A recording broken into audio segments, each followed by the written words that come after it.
Il est 13 heures. Merci de votre présence. Bonjour à tous. Bienvenue à ce journal. Hier, le Premier ministre était en visite en Guinée-Conakry. Il a été reçu en audience par le président guinéen, professeur Alpha Condé.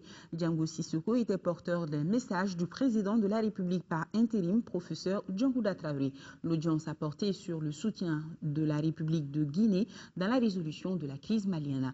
Nos envoyés spéciaux sont Harouna Diara et Mahamadou Doumbia. À son arrivée à l'aéroport de Conakry, le Premier ministre Django Sissoko a été reçu par son homologue de Guinée, Mohamed Saïd Fofana, et plusieurs autres personnalités. Après cet accueil chaleureux, le Premier ministre Django Sissoko a remis une lettre du président par intérim, Djankouda Traoré, au professeur Alpha Condé, président de la République de Guinée-Conakry. Le contenu de ce message fait référence à la situation des régions du nord du Mali occupées par des bandits armés et des narcotrafiquants. Nul besoin de le rappeler, le Mali et la Guinée-Conakry, deux poumons d'un même corps, doivent s'entraider mutuellement et se porter assistance. Telle est la quintessence du message du professeur Alpha Condé, qui ne souffre d'aucune ambiguïté. Nous avons écouté le Premier ministre et nous sommes totalement solidaires du peuple malien. Il nous a parlé de la feuille de route. Nous disons qu'il peut compter sur notre soutien total. Dès qu'il y aura la feuille de route, nous allons l'accompagner. Donc nous attendons la feuille de route qui doit être prise incessamment. Nous avons fait un tour d'horizon et je pense que nous avons la même vision sur la solution du peuple malien. Nous sommes assez optimistes parce que le Premier ministre semble avoir des visions claires et la feuille de route qui sera à la base d'une concertation pourra permettre au moins, parce qu'on ne peut accompagner le peuple malien qu'en fonction de ce que le peuple malien lui-même veut. Mieux en face de la presse, le professeur Alpha Condé a rappelé toute sa solidarité à l'endroit du peuple malien. Tout notre objectif, c'est de faire en sorte que le territoire malien soit totalement libéré, qu'il y ait l'unité nationale et qu'il y ait la laïcité. Et que réellement, les richesses qui sont les richesses historiques, que notre patrimoine national reste. Mais surtout, nous sommes derrière le peuple malien dans sa volonté d'être gouverné par des personnes choisies, c'est-à-dire le libre choix du peuple malien, et que ça ne soit pas un pouvoir imposé. En retour, le Premier ministre Django Sissoko n'a pas été surpris de ce soutien indéfectible de la Guinée-Conakry. Je suis arrivé à Conakry ce matin pour porter un message du président Djankouda Traoré au président Alpha Condé, président de la République de Guinée. Le président Condé a prodigué des conseils très utiles et renouvelé son soutien, un soutien indéfectible à l'endroit du Mali. S'il considère que le Mali et la Guinée, c'est vraiment, véritablement le même pays.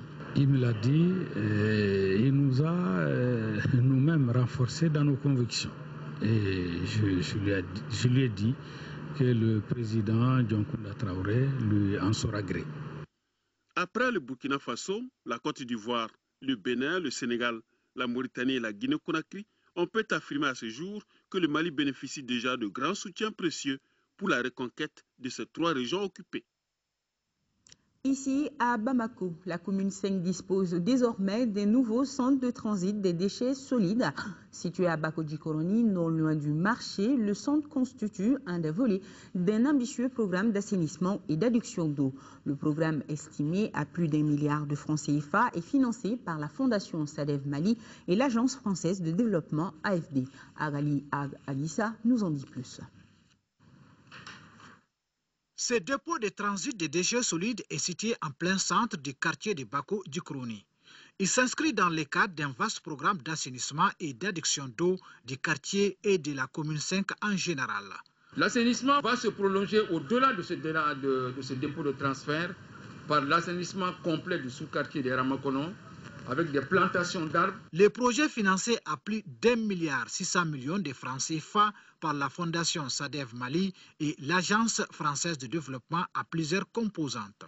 Le projet vise l'amélioration des conditions de vie des habitants du quartier de Bako-Djikoroni, très concrètement, et le renforcement de la gouvernance locale à travers 6 objectifs spécifiques: le développement de l'accès à l'eau potable, c'est-à-dire améliorer les conditions de desserte en eau potable d'environ 22 000 habitants répartis dans 3 secteurs du quartier.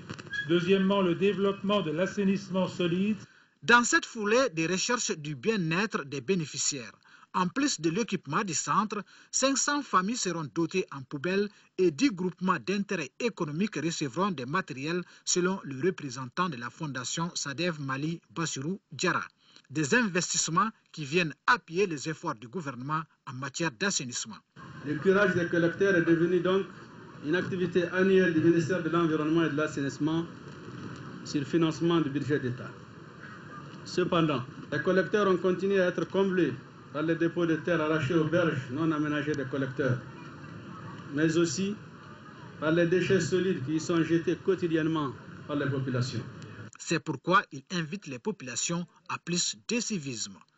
Un message qui n'est pas tombé dans l'oreille d'un sourd, car le maire du district de Bamako, Adama Sangaré, a réitéré son engagement à soutenir toutes les actions d'assainissement dans toutes les 6 communes du district de Bamako.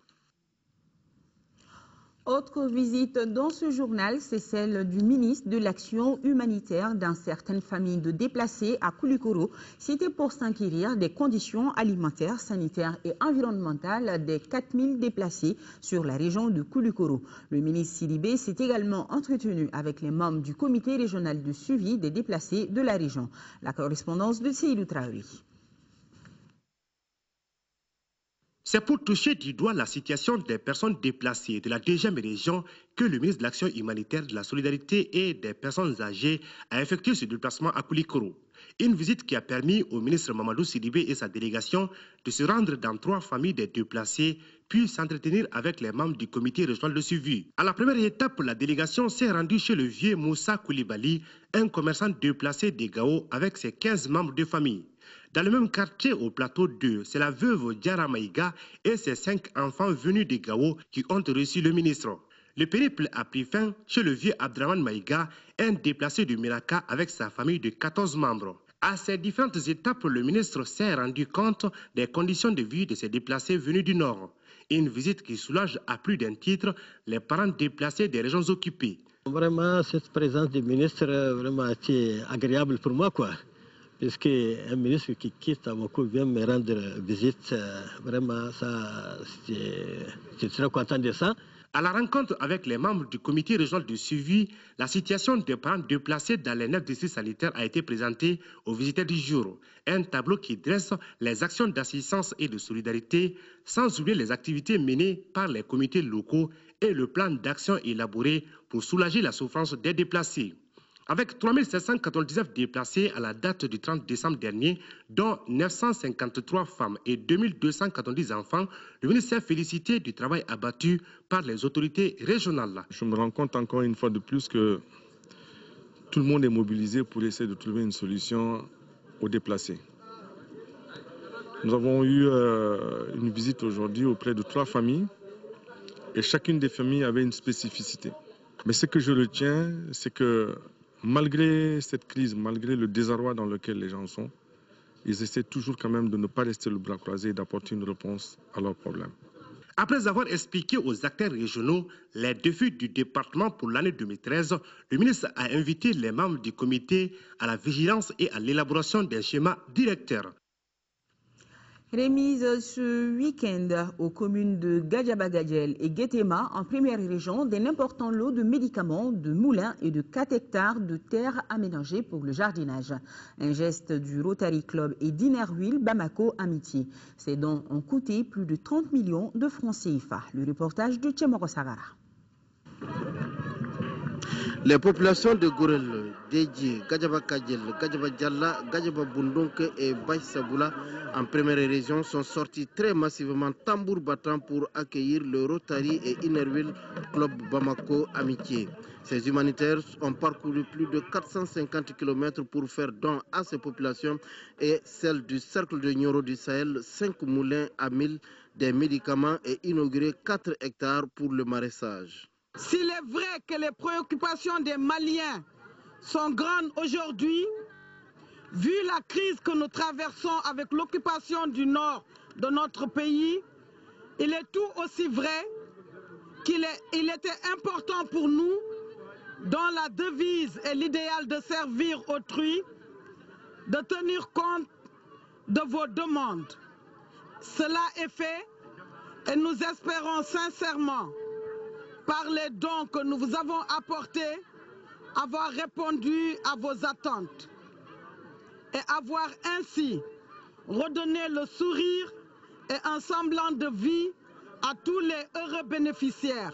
Je suis émue de voir les visages des gens, les gens qui sont contents, les gens qui sont en train de pleurer, les gens qui sont vraiment reconnaissants de ce qu'on fait et je vois qu'ils avaient vraiment besoin et ils sont contents pour ça.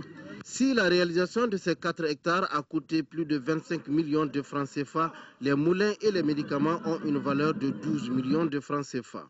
Vous savez, rien n'est trop difficile que d'apporter de l'aide à nos braves populations. Nous avons apporté aux villageois 5 moulins pour aider nos braves parents. Ensuite, nous avons un lot de médicaments d'une valeur supérieure à 1 200 000. Nous avons aussi des kits de césarienne d'une valeur de 6 millions. Nous avons également apporté du savon, du sel, et un pèse-bébé et bien d'autres petits matériels. En plus de ces villages, le cercle de Nioro du Sahel a bénéficié de 360 kits césariennes d'une valeur de 6 millions de francs CFA. Ce geste a été salué à sa juste valeur par les autorités locales. La commune de Gadjaba-Kadiel accueille avec la main ouverte votre don. Je sais qu'on va bien gérer ces dons. Selon le maire de Gadjaba-Kadiel, sa commune traverse certaines difficultés, au nombre desquelles les voies de communication et les sources d'eau potable. Hors du Mali, prestation de serment hier du président ghanéen John Dramani Mahama a prêté serment en présence d'une dizaine de chefs d'État africains et d'une foule de personnes. Seule l'opposition, habillée par son absence à la cérémonie, elle conteste toujours le résultat de l'élection du mois dernier. Tôt ce matin, la foule arrive place de l'Indépendance à Accra. Des supporters de John Dramani Mahama venus assister à son investiture comme président du Ghana. Et pas question de se laisser gâcher la fête par l'opposition qui l'accuse de fraude. On sait qu'on a gagné les élections, c'est sûr à 100% et on veut célébrer ça. Leur champion, le voici, qui prête serment, vêtu d'une tunique traditionnelle du Nord, la région dont il est originaire.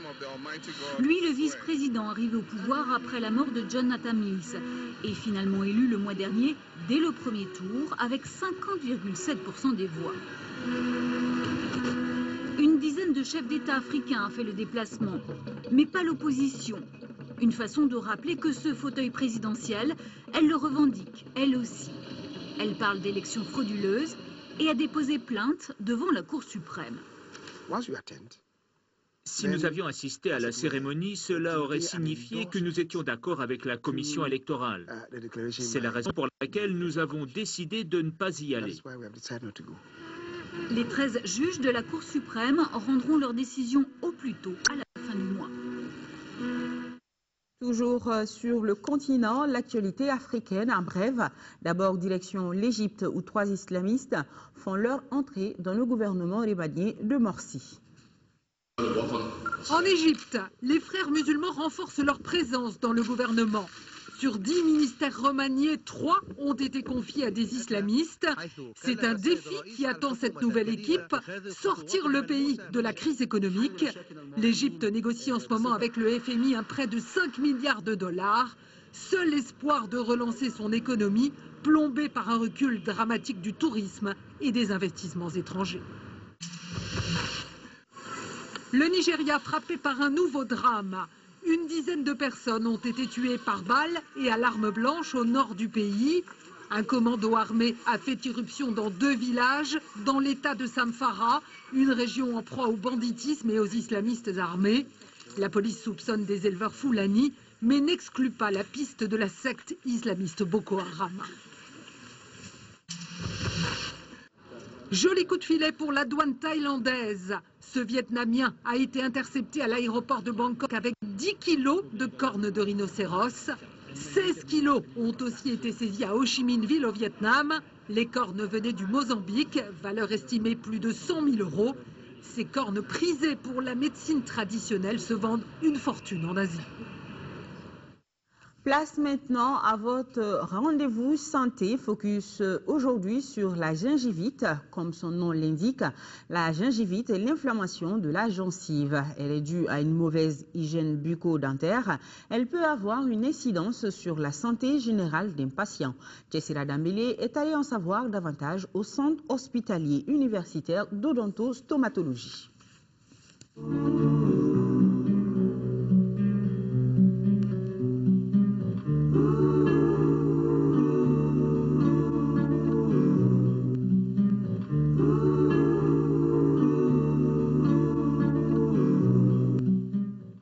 La gingivite est une inflammation de la gencive. Elle est causée par la plaque dentaire formée par les débris d'aliments et de microbes qui attaquent les dents avec le temps. Mais il y a 4 conditions essentielles pour que la plaque dentaire provoque une gingivite chez une personne. Il faut maintenant qu'il y ait dans cette plaque la présence des bactéries qui sont virulentes. Ensuite, il faut qu'il y ait comme deuxième condition une absence de bactéries protectrices qui protègent l'organisme contre ces agressions. Ensuite, il faut avoir au niveau de la dent un système défavorable au niveau du sillon gingivo-dentaire. Ensuite, comme quatrième condition, il faut avoir maintenant un système immunitaire défaillant qui peut être maintenant une défaillance immunitaire acquise ou innée. Autrement dit, tout ce processus ne se passe pas en quelques jours. Si aucune mesure n'est prise pour enlever la plaque, point de départ de l'attaque microbienne, apparaissent les premiers symptômes de la gingivite. Le patient va avoir au niveau de sa gencive une rougeur, un gonflement, maintenant des œdèmes, des saignements. Mais les saignements peuvent avoir lieu de façon spontanée, en parlant ou en mangeant. Même au sommeil, le patient peut avoir maintenant dans la salive du sang. Donc, mais le saignement aussi peut être provoqué par le brossage ou même à la mastication. Ensuite, le patient peut avoir maintenant une sensibilité gingivale. Il va penser maintenant qu'il y a des picotements maintenant qui se passent au niveau de la gencive. Et souvent des douleurs dans la phase aiguë. Il y a des douleurs qui amènent les patients en consultation. À tous les âges, on peut avoir une inflammation de la gencive, mais l'inflammation peut être signe d'une autre maladie. Dans notre pays, la prévalence de cette maladie est très élevée. Environ 80% des personnes qui viennent en consultation au centre hospitalier universitaire d'odontostomatologie de Bamako ont une gingivite. La prise en charge de la gingivite passe par une sensibilisation du patient sur sa maladie. Pour éviter les gingivites dues aux plaques dentaires, la prévention, c'est le brossage efficace et un détartrage régulier. La gingivite, la principale cause maintenant, c'est la cause bactérienne, c'est le dépôt de plaques tartes qui est appelé biofilm aujourd'hui. Donc, le conseil qu'on peut donner aux malades, c'est de faire avoir maintenant une bonne hygiène bucco-dentaire, mais ne pas seulement dire maintenant que je me brosse, mais de savoir se brosser efficacement. Parce que si le brossage n'est pas efficace, donc le patient maintenant aura toujours des lieux où les dépôts vont se déposer, qui vont devenir par la suite maintenant du tartre. Donc maintenant, on les demande maintenant en même temps, en plus du brossage qu'ils font à la maison, chaque 6 mois, de venir voir un dentiste pour que la personne puisse maintenant voir si le contrôle bactérien est bien fait. Si son brossage est efficace, donc il vient voir maintenant son médecin, même s'il n'a pas de douleur, il n'a pas de maladie, il doit venir voir un spécialiste bucco-dentaire chaque 6 mois. Non traitée, la gingivite aboutit à ce qu'on appelle la parodontite, c'est-à-dire l'inflammation de tous les tissus qui soutiennent la dent, gencives, ligaments, os et séments.